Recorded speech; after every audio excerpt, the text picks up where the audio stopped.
Allah subhanahu ve teala Araf suranın 199. ayetinde bizlere şu rakam düşündürüyor. Huzil afwa ve amur bil urfi ve a'rid anil cahilin. Allah Teala üç bir yerde bizlere ayetiyor. Ey benim aynca bendelerim, sizler zindaginizde afu güzeşt edinizler. Bakşiş edinizler. Biri azar veriptir, bakşiş et. Biri sana sövgüptür, bakşiş et. Biri sen hakkını iptir, bakşiş et. Biri sen beraberine ziyadeti ediptir, bakşiş et. Huzil afwa. Zindaginde bakşişliği özüne nemet ulgu etkin. Allah şöyle diyor. Ve hemçinin va'mur bil urf. Merdimleri yakşızada davet et. Merdimleri yakşire davet et. Yakşı amele davet et. Musulmanın etçigi şuşul.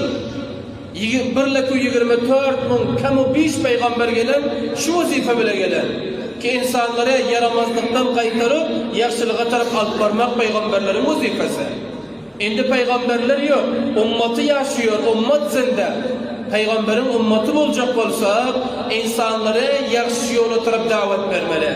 Yakşı amele davet vermeli. Yakşı ibadetlere davet vermeli. Ana bizlerin edecek işimiz şul. وَامُرْ بِالْعُرْفِ Yakşılığa davet vermerdime. Yakşı amele davet vermerdime.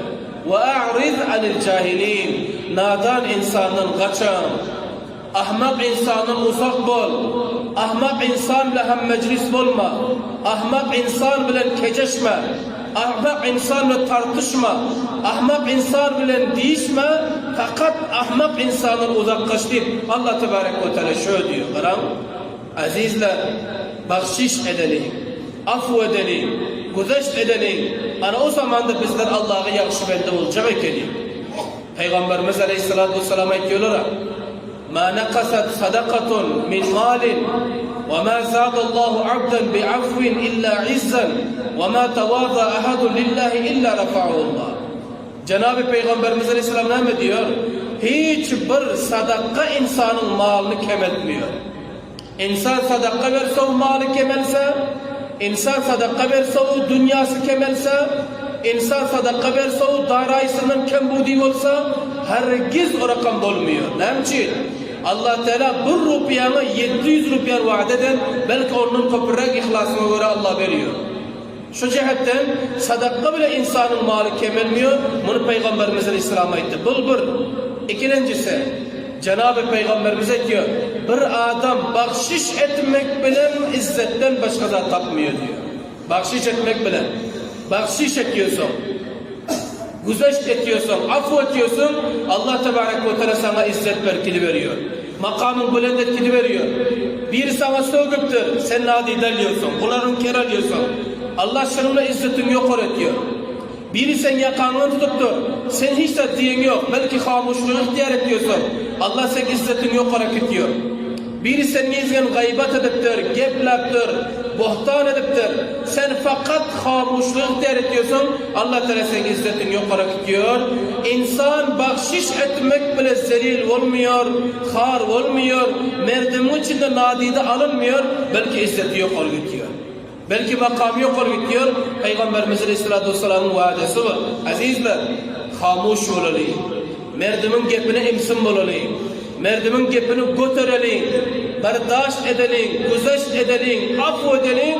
Allah Tebarek ve Teala bizlere izzet veriyorsa, bizlere makam veriyorsa, her peygamber ki geliptir dünya, merdim gepleptir, merdim sövgüptir, davudaşlan veren, merdim her gepaydan sabreden, tahammül eden, ana peygamberlerin izzeti kança Allah'ın yanında bulan, kança peygamberlerin makam bulan. Şu lihazdan bakşiş etmekte, afu etmekte insana izzet geliyor, hiç otkarlık gelmiyor. Bu iki oldu. Üçüncüsü, Peygamber Aleyhisselatü Vesselam diyor, bir adam tavazu etse, acizlik etse, bir adam fakir olsa, bir insan senin beraberine kibir ediyor, gurur ediyor, sen özüne acizlik alıyorsun, sen özüne fakirlik alıyorsun, Allah Subhanahu ve Teala'nın yanında makamın buland olup gidiveriyor.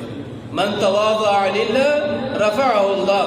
Bir adam Allah için acizlik ediyor, Allah için hakisarlık ediyor, Allah için tavazu ihtiyar ediyor. Allah Subhanahu ve Teala bunun makamını buland ediyor, onun izzetini bülend ediyor. Bu kanunu kulli bul. Peygamber aleyhissalatu vesselam'ın bizlere aytti azizlerim. Lihaza merdimin ziyadetisine bakşiş etmeni uğranalım. Merdimin yankı sökmegi deşnamlığını yugutmanı uğranalım. Merdimin beraberinde tavazu acizlik edelim. Ana o zaman da Allah Tebarek ve Teala'nın yanında izzetimiz, makamımız, hürmetimiz belend oluyor. Allah Tebarek ve Teala bizler en yakşı bendelerini aylandırıp koyuyor.